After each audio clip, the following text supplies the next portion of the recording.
As the world keeps advancing, many of our cherished traditions are slowly fading into background. What will happen to our cultures once all of them disappear?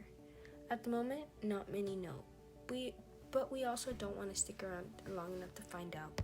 Hello there, my name is Cynthia Garcia. I am currently an 11th grader at Alvin High School in Alvin, Texas.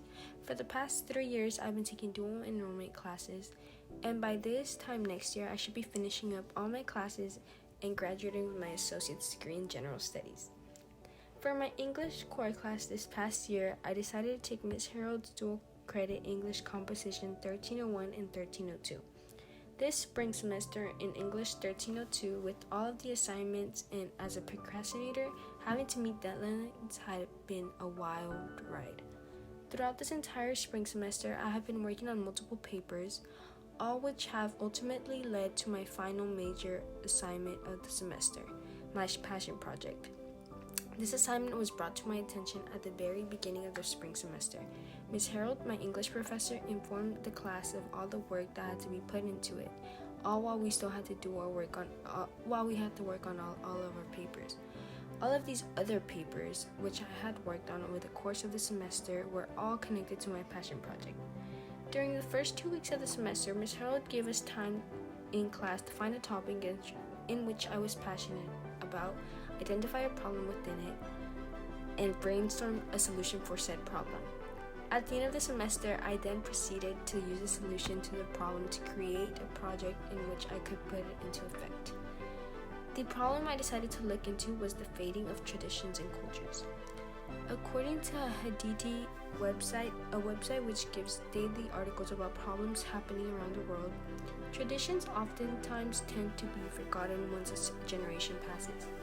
Due to the reasons such as financial pressures, new urbanization, and advancements in technology. Throughout recent decades, according to a website, Listverse, an entertainment website, many traditions will occasionally get forgotten because people will just move on with their lives, in an attempt to become more Americanized. As time goes on, traditions are more rapidly fading, which is causing people to lose the remaining traces of their culture. For my passion project, I chose to bring back some traditions from my culture, Mexican culture. Since I was younger, I have always loved to cook and make crafts, so I decided to attempt creating 3 different things, which were cooking a dish, embroidering a cloth, and making a piñata.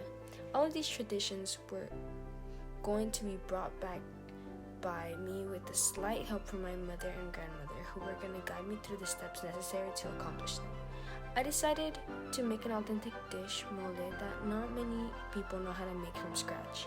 I wanted to cook this dish and bring it to my school for my classmates to try and get a little taste of my culture. Prior to bringing it to class, I had to go around, make sure no one had any allergic reactions to the ingredients, and I also made sure that they were willing to eat it. Along this process, my mother was recording and helping me take pictures of almost every step we took. This dish is made of various ingredients, which includes pumpkin seeds, cumin, a head of garlic, tomatoes, saltine crackers, chocolate, chicken bouillon, corn tortillas, and cascabel chilies. I was going to accompany the mole dish with a side of beans and homemade corn tortillas, and I began creating a dish by placing the chicken breast to boil for 30 minutes at medium heat. While the chicken was cooking, I began prepping my ingredients to make the mole sauce, and I also began my sides that would be served with it. I washed and put my beans to boil for 45 minutes with some salt to add some flavor. After this, I proceeded to wash my white rice, and I added to a pan with oil on medium heat until slightly roasted. During the roasting process, I made my rice puree with tomatoes, onions, garlic, and chicken bouillon. Then I added about 4 ounces of water and blended it. Once the rice was roasted, I blended the puree and let it simmer for 20 minutes until the rice was cooked. Back to my chicken mole. I took chicken out of the boil, let it cool down, and shredded it. My mother helped me take the seeds out of the peppers, and then I put all the ingredients into a pan at medium heat to toast.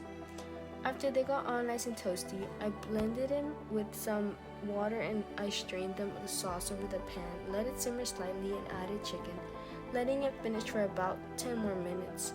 To finish off the meal, I got some corn flour and added warm water to make it a dough from homemade tortillas. I put them on a medium heat pan to heat up, flipped them once they were cooked on both sides. Once I finished cooking the whole meal, I packaged it up into a crock pots and other containers to take to school the next day. In third period, I had all of my food heated up and I told the class about my passion project. I just discussed why I brought the food and what was in it. I then began giving out everyone on a plate. I made sure to put some rice, beans, mole, and tortillas for those who wanted it. My classmates, Donna Salazar, Daisy Rodriguez, and Alana Anguiano, took some pictures of me giving out the food to the rest of the class, all whom said they really liked it. Some of my classmates had never tried mole, which made their approval of the dish even better. I got extremely positive feedback on the dish, not only from my classmates, but from my teachers and friends in other classes, which made the day a million times better. Another part of my passion project was making an embroidered cloth for my tortillas when making mole. Although I did do it, none of my videos were saved because they were taken by my grandma, who thought she was recording but turns out she wasn't. But ultimately, I did get a picture. This picture was taken by me once I had finished with the mole, so it has a stain. The last part of my passion project was making a piñata from scratch. For the piñata, I wanted to do something that was cute but still traditional, which led me to choose a heart-shaped piñata. I went to Walmart, and according to the website The Sweet Occasion, I got all the supplies I needed for the piñata, such as a roll of masking tape, a cardboard box, a pair of scissors, glue sticks, and tissue paper. I first began by outlining the heart shape I wanted on a piece of cardboard and cutting it out once I was done. I then stuck on all the sides of the cardboard together to make a three-dimensional shape in which a piñata started coming together. After I stuck all of the sides together, wrapped it in pink tissue paper so the brown cardboard could not be seen. I then began to cut little slits into a strip of tissue paper and glued it on the sides of the piñata. And just like that, I was completed my piñata. Well, I just needed to add the candy, but we'll save that for another time. For now, we'll just add confetti Easter eggs. Once I finished with the hands-on part of my actual passion project, I began completing the next part of my video presentation. For this video presentation, I decided to use the video editing platform CapCut. This is an effective platform to present my passion project presentation because first of all, it's free, and who doesn't enjoy something free every once in a while? Anyways, this platform allows me to edit and create my video all in one place, which not only saves me time, but it also helps me because it has good editing tools. Then I placed it on CapCut. For the actual audio, I use the audio recording app that comes installed with the Apple iPhone, and then I placed it on CapCut over the video. Although traditions are slowly disappearing, by sharing my culture with others, I am bringing awareness to this matter. Remember every once in a while to share a piece of tradition. It may not always seem like it is creating a big difference, but in reality it encourages others to embrace their own culture and freely express themselves among others. Thank you so much for viewing my 2025 passion project presentation.